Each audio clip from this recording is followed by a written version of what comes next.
Саламатсыңарбы, студенттер?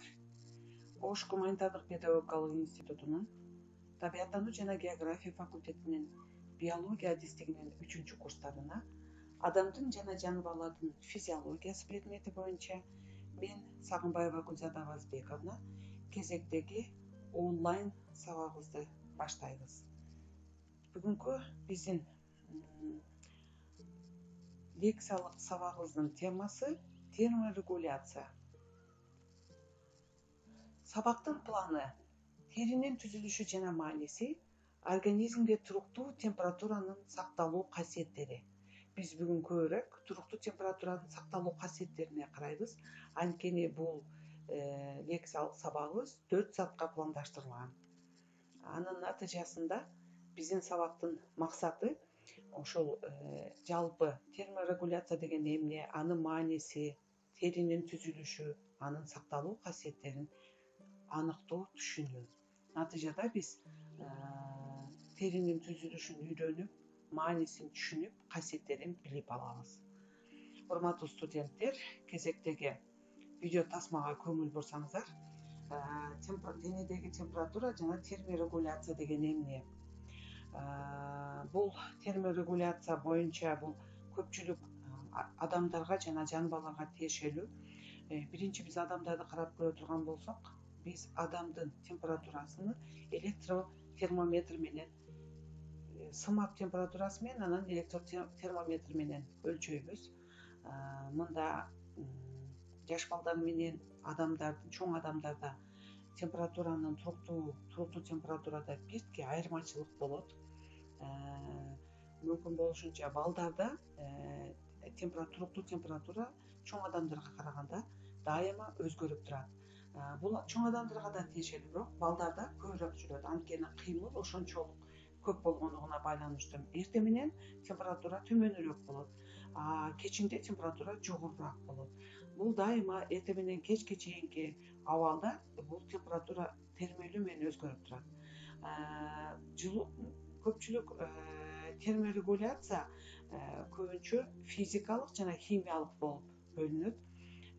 Көбүнчө химиялык бул ар түрдүү азык заттардын, биздин организмге кирген заттардын химиялык курамынын өзгөрүшү, ажыроосунун натыйжасында бизге ички температура, ички энергия керектелет. Бул температуранын, ички температуранын өндүрүмдүүлүгү болуп эсептелет. Мына ошонун натыйжасында бизде дайыма организмибизде өтө жылуулукка адамда буулануу, испарение, буулануу жүрүп турат. Анда көбүнчө тер бездеринен тер бөлүнүп чыгат, ал тер тешикчелери аркылуу ишке ашат.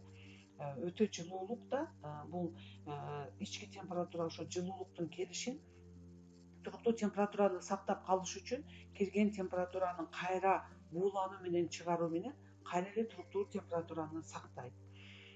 Мисалы үчүн, эми биз жаныбарлар менен салыштырып көрө турган болсок, муздак кандуулар, анан жылуу кандуулар болуп бөлүнөт. Муздак кандуулар көбүнчө туруктуу температурага ээ эмес. Аларда дайыма туруктуу температура болбойт. Жылуу кандууларда туруктуу температура болот.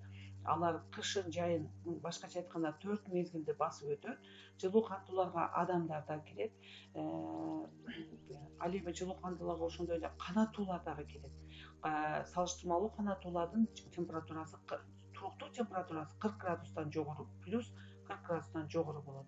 Ал эми муздак кандууларга бул көбүнчө майда жаныбарлар, омурткасыз жана омурткалуу майда жаныбарлар, төмөнкү омурткалуу жаныбарлар кирет.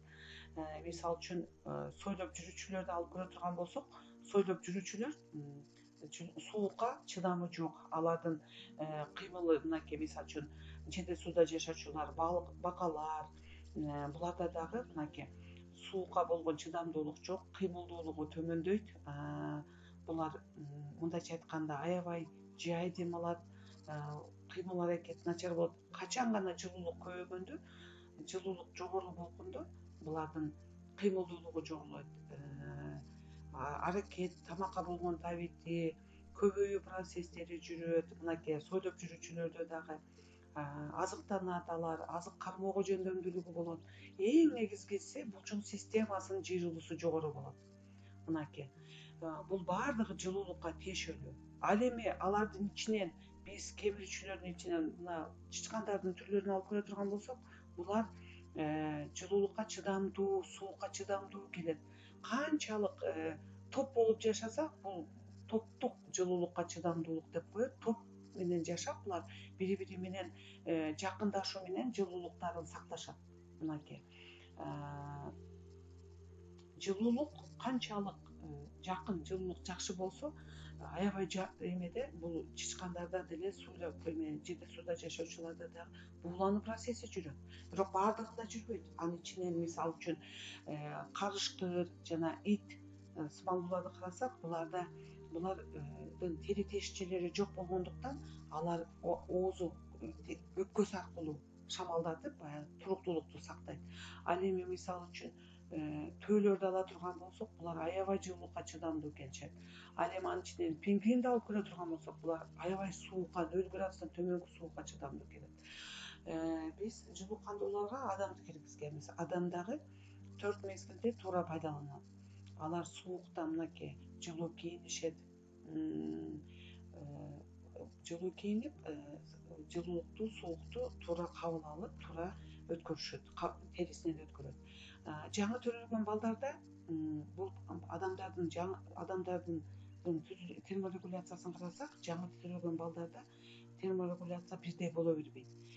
Көбүнчө ошон үчүн 1 жашка чейинки балдар температураны туура кабыл алып, жанагы терморегуляцияны туура кабыл албоодон аларга көптөгөн оору, мисалы үчүн температуранын жогорулашы байкалат. Чала төрөлгөн балдарда, 7 айлык төрөлгөн балдарда терморегуляция туура болбой калат. Аларды өзүнчө сакталуучу, жылуулукту кармоочу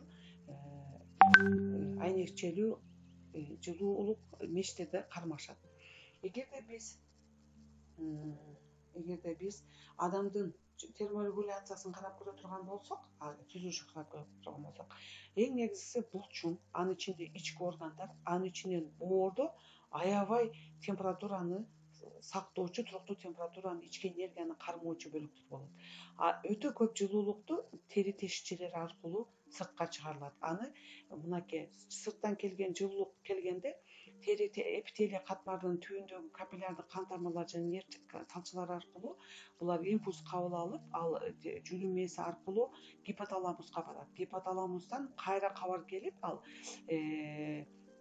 эгер өтө жылуулук болсо, ал тери тешикчелери аркылуу чыгып, баягы буулануу процесси менен чыгып, терини сактайт. Мына теринин астындагы капиллярдык кан тамырлар жылуулук аябай жакшы болгондо, кандын аябай жакшы жылышы, капиллярларда жүрүшү менен аларда жылуулукту кабыл алуу байкалат. Тескерисинче, суукту кабыл алуу мезгилинде денедеги мынакей дагы карап көрө турган болсок, сырттан келген суукту кабыл алды.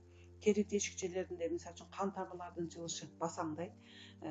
Суукту кабыл алган рецепторлор импульс аркылуу, жүлүн аркылуу гипоталамуска берилет. Гипоталамустан ал кайра денени бөлүктөрүнө билет. Денеде буулануу процесси жүрбөйт дагы, тери тешикчелери жабылат. Суукту чиригууну байкайт. Бул жерде карасаңар, кан тамырлардын ичкергени, кандын жылышынын азайышы көрсөтүлгөн. Эми эгерде сырткы температура суук болсо, сырттагы тери тешикчелер, кан тамырларга кан жакшы келбейт дагы, сырткы тешикчелердеги түкчөлөрдүн тик турушу жана денеде жанагы бүдүрчөлөрдүн пайда болушу сууктун. Ал эми жылуулукта, мисалы үчүн, аябай жогорку температурадагы жылуулукка келген мезгилде тери тешикчелери аябай ачылат, буулануу процесси жүрөт. Эгерде аны биз кезектештирип, ошол жылуулуктан дароо суукка чыксак, анда жанагы тери тешикчелеринин каптоолору алмашуу процесси тез жүрөт дагы, капиллярдык кан тамырлар, кандын азайышы, түкчөлөрдүн тик турушу жана ошондой эле регуляция, башкаруу процессинин алмашып туруу процесси жүрөт. Мындай адамдарда оору, жугуштуу сырттагы оорулар, суук өтүү деген оорулар болбойт. Муну айрыкча сулукта, чилде мезгилинде, чилденин суусуна түшүшү, организмдеги тери тешикчелеринин чыңалуусуна, эпителий катмарынын астыңкы капиллярдык кан тамырларынын чир алышына өзгөртүп берет. Айрыкча жаш балдар, мына карыган адамдардын түшүшү дагы өтө пайдалуу келет. Мисалы үчүн буларда мисалы үчүн жугуштуу оорулар, тери ооруларынан арылтат, жана ошондой эле иммунитетти жогорулатат, ички энергиянын калыптанышына, алмашуусуна өбөлгө түзөт. Бул ушул терморегуляциядагы сууктун жана жылуулукту туура кабыл алуу менен жүргүзөт. Ошон үчүн көбүнчө адамдар аябай суукта дене жука, дене каптоосунун териси менен эле чыгып, баягы суукка болгон теринин өзгөрүүсүн чир алдырат. Мына ошентип биз силер менен терморегуляция процессине түшүнүк бердик. Адамдардагы жана жаныбарлардагы жүргөндүгү боюнча бердик. Эми мен силерге жалпы дагы адамдын организминдеги терморегуляция дагы теринин түзүлүшүнө көңүл буруп коелу. Тери сыртынан эпителий катмары менен капталган. Эпителий катмарында түкчөлөр бар. Бул түкчөлөр тешикчелерден турат. Эпителий катмарынын астында сезгич клеткалар жайланышкан.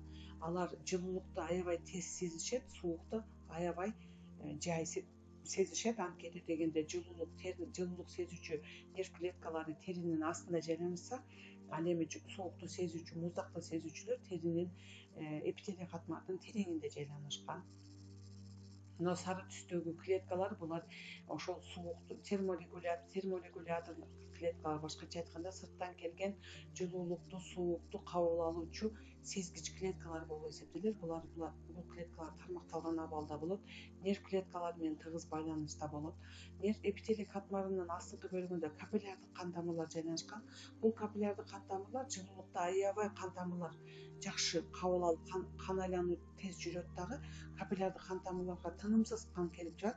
Ошон үчүн тынымсыз кан келүү менен бирге буулануу процесси жүрөт. Кайчылашып, кесектешип жүрүү менен туруктуу температураны сактайт. Биз ошол видео тасмага көңүл бурайлы эми.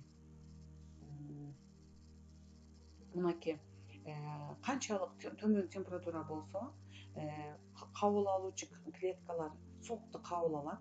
Мына ошондон нерв клеткалар сезгеничти берет.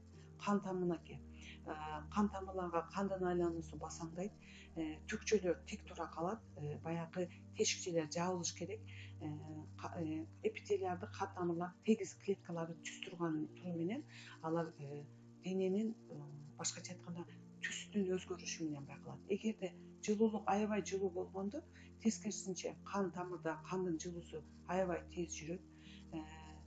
Буулануу процесси жүрөт. Баягы кирпикчелер жантайын абалда турат дагы, анын түбүндөгү тешикчелер аркылуу буулануу процесси жүрүп, туруктуу температура сакталат. Мынакей, сырттан келген информациялар берилип, мынакей кан тамырларынын тез айлануусу менен буулануу процессинин жүрүшү жүрөт. Мына ошентип, урматтуу студенттер, теринин түзүлүшү жана теридеги жүргөн терморегуляцияны карап өттүк.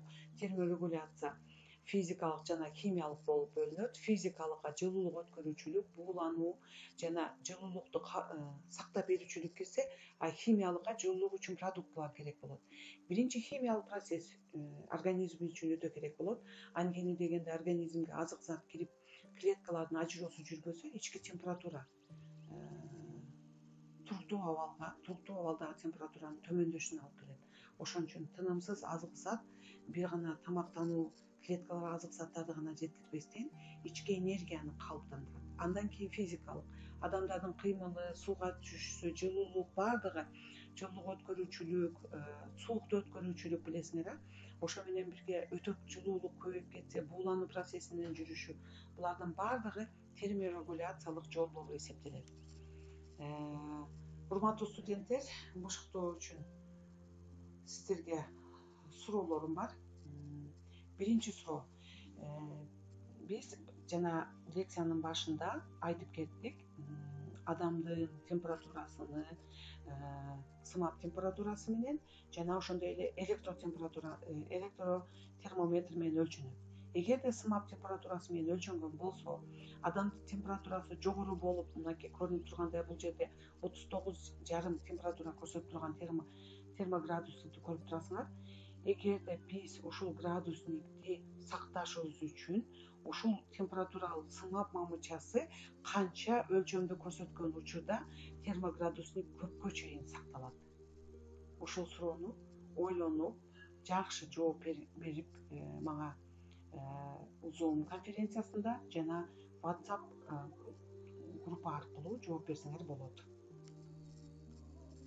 Экинчи суроомго биз жана айтып кеттик. Адамдар жана жаныбарларда туруктуу температура бар деп айттым. Жылуу кандуулар бүт туруктуу температурага ээ болот деп айткам. Анда сиздер көрүп турган төмөндөгү жаныбарлардын канча туруктуу температурасы бар? Ойлонуп, ар биринин тушуна туруктуу температурасын жазгыла. Урматтуу студенттер, бүгүнкү лекциябыз аягына жетти. Көңүл бурганыңар үчүн рахмат. Биз терморегуляция темасын, лекциясын кийинки сабакта улантабыз. Көрүшкөнчө.